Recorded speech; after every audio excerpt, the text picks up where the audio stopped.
Chapter 36, Section 5. September 11th, 2001. 19 hijackers will change the world. They are led by Muhammad Atta. One of the targets was the World Trade Center. The Twin Towers, 1,360 feet high, 110 floors each. You had 10,000 people beginning their workday. You had many more on their way to work. Another target was the Pentagon in Arlington, Virginia, just across the river from Washington, D.C. The Pentagon is the headquarters of the U.S. military, five-story, five-sided building. At 8:48 a.m., American Airlines Flight 11 is going to strike the North Tower. At this time, reports start coming out, and the public is questioning if this is an accident, or what kind of horrible accident is this? A plane has hit one of the towers. And there was no reason to think anything other than an accident. 15 minutes later, at 9:03 a.m., United Airlines Flight 175 strikes the South Tower. This one, many people saw live on TV as they were watching coverage of the first tower. And it's at this time that people now know this is not an accident. Somebody is purposely flying planes into buildings. At 9:40, American Airlines Flight 77 is going to hit a newly renovated part of the Pentagon. And by this time, you've got hundreds of firefighters, police officers, other rescue workers active in the World Trade Center complex. And what happens next, nobody saw coming. Even possibly, as evidenced by footage found later on, even the terrorists themselves might have not saw this coming. At 9:59, the South Tower collapses.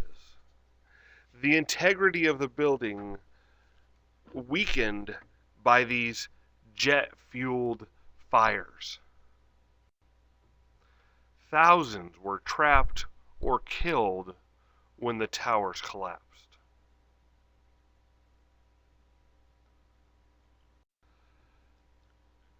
United Flight 93 was hijacked as well, but it was still airborne.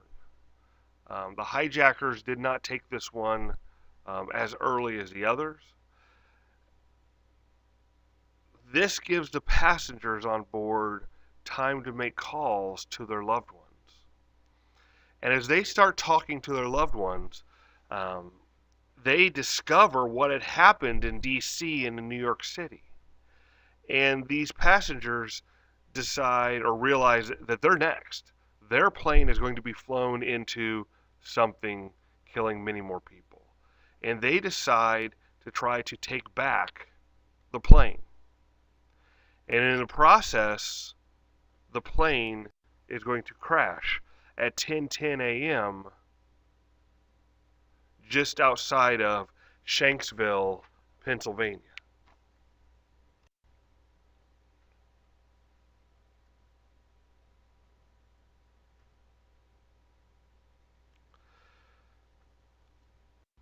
At 10:28, the North Tower collapses.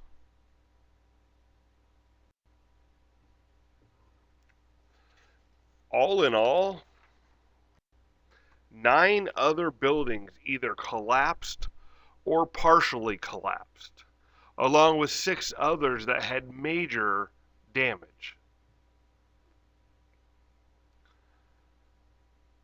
As far as casualties go, all 266 people aboard the planes were killed, excluding the hijackers. I did not count them in that. At the World Trade Center complex, you got 2,603 died. You got 24 technically that were classified as missing. At the Pentagon, you've got 125 killed. To put this in perspective, more Americans died on 9/11 in an office building than died at Pearl Harbor, which was around 2,400. Or at D-Day in World War II, which was around 2,500 Americans. You know, and these numbers are going to include around 400 firemen, police officers, other rescue workers. I mean, New York Fire Department itself lost over 300.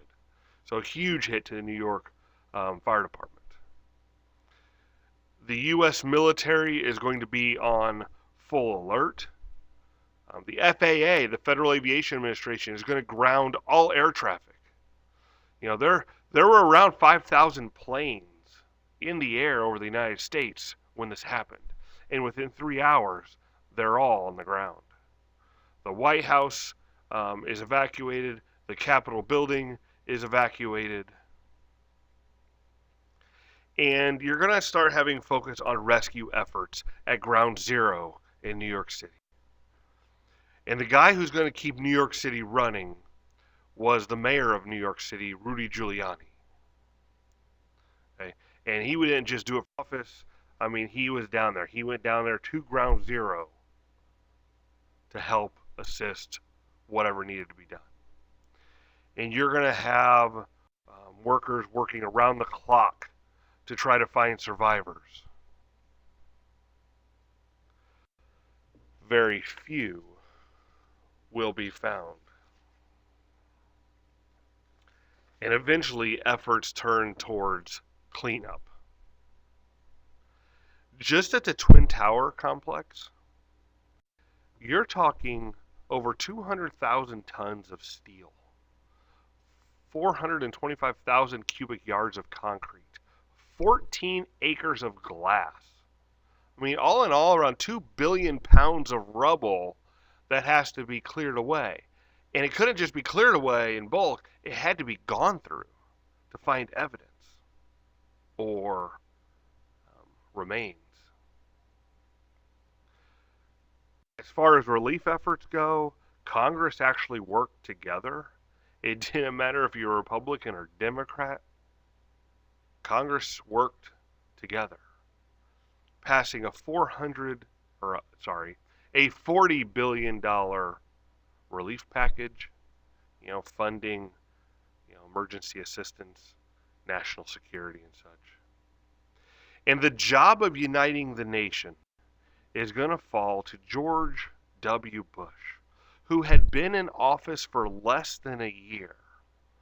But with his handling of this, Bush's approval rating soared to 90%.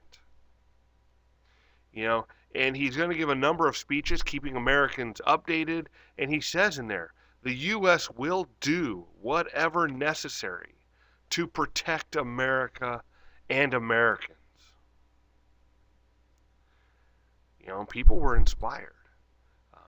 You know, people are going to donate massive amounts of blood. Patriotism soars. Charity donations soar. But it's time to figure out who did this. And you're going to have the largest criminal investigation in U.S. history. And it's going to end up focusing on Osama bin Laden. Osama bin Laden, we knew who he was. He was leader of Al-Qaeda. Al-Qaeda supported an extreme form of Islamic fundamentalism, claiming that the U.S. was corrupting and oppressing Muslims in the world. Let's take a look at Osama bin Laden. Osama bin Laden was originally from Saudi Arabia, born around 1957 or so. By age 22, in 1979, he's going to Afghanistan to fight against the Soviets there. He personally didn't do a lot of fighting. He was more on the side of raising money and supplies. By 88, he begins setting up Al Qaeda training camps in Afghanistan. In 94, Saudi Arabia is going to revoke bin Laden's citizenship for what he stood for and what he was doing. And in 98, bin Laden was linked to the U.S. Embassy bombs in Kenya and Tanzania in Africa. And Clinton actually issued an executive order to either arrest him or assassinate him, but he had to be dealt with.